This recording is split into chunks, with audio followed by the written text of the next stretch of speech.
Just as the Sabbath began, Joseph of Arimathea, a secret disciple, took down the lifeless body of Jesus. Wrapped in fine linen and anointed with spices, he was laid in a new tomb cut from living rock. The great stone rolled into place. A hush fell over the city. His followers fled in fear. His friends wept in sorrow. Yet in that silent tomb, a power stirred, one that would shatter the bonds of death itself. Mary Magdalene, steadfast and sorrow-stricken, remained, each breath a prayer.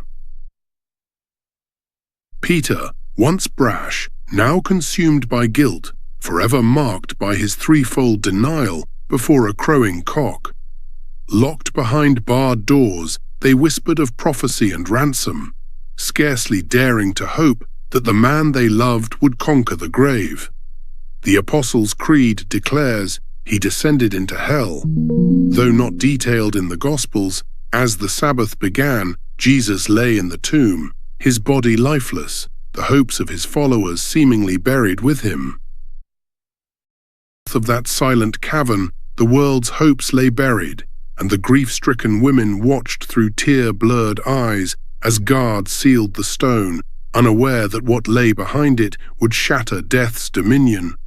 Beneath the earth's crust lies Sheol, Hades, the abode of the dead, where the righteous and unrighteous alike waited their final reckoning. Into that shadow-stained realm the conqueror came, not as prisoner, but as victor, his wounds radiant with divine light, shattering the silence of despair.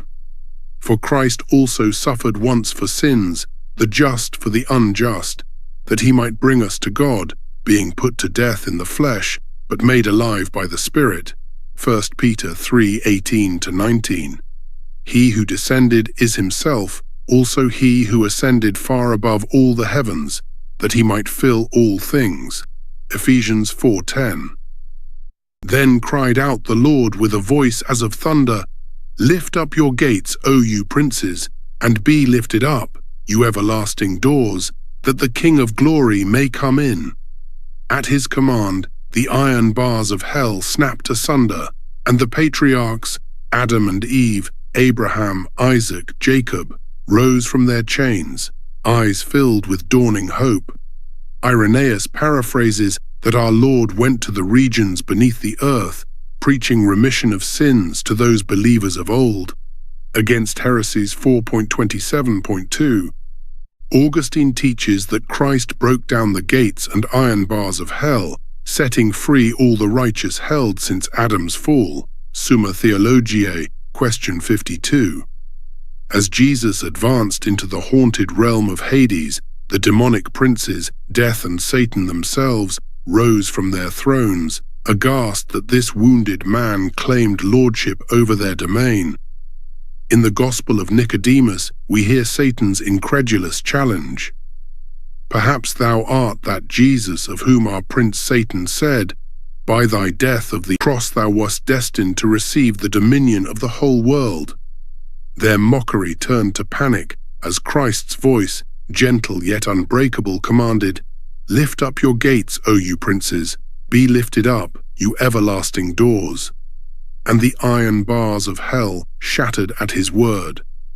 One by one, the patriarchs, Adam and Eve, Abraham, Isaac, Jacob, rose from their dusty chains to behold the author of life.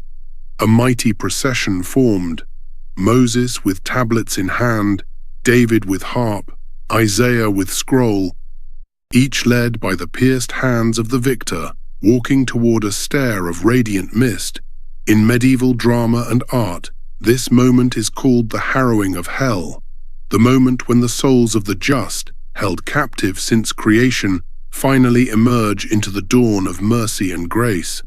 Above ground, noon fell into unnatural dusk. The sun cloaked itself as the veil of the temple rent from top to bottom. Behind locked doors, the disciples sat trembling, hearts pounding, minds racing, each wondering if the darkness outside signaled judgment or redemption. Meanwhile, Mary, the mother of our Lord, stood alone in the courtyard, her face etched with sorrow and steadfast hope, pondering the mystery she had once conceived in faith. Her silent prayers wove through the shadows. How can life spring from this tomb? Yet my heart cannot abandon the promise that first stirred within me under Gabriel's song. At the break of first light, Mary Magdalene crept back to the tomb, bearing spices, her heart a tumult of dread and hope.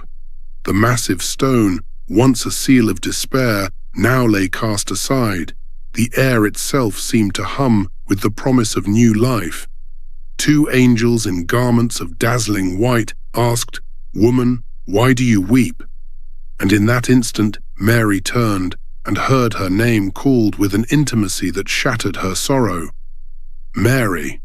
She fell at his feet, Rabboni, teacher, and the earth exhaled its first breath of a glorious new creation.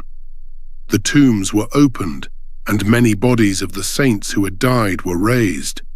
And coming out of the tombs after his resurrection, they went into the holy city and appeared to many. Matthew 27:52-53.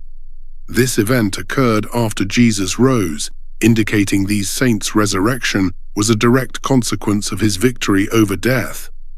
The appearance to many in Jerusalem underscores its historic reality. Not mere metaphor, Matthew calls Jesus the first fruits of those who have fallen asleep, 1 Corinthians 15:20, making these resurrected saints the second fruits, pointing toward the final resurrection. Gospel of Nicodemus, circa 4th century, expands the narrative. Christ stands at hell's gates, proclaims, "Lift up your gates, that the King of glory may come in," and the righteous dead, Adam, Abraham, and the prophets, rise to greet him. Irenaeus remarks that Christ preached to those in prison, 1 Peter 3:19, liberating souls held since creation. Augustine teaches that by his descent, he broke the bars of hell and delivered the just, fulfilling divine justice and mercy.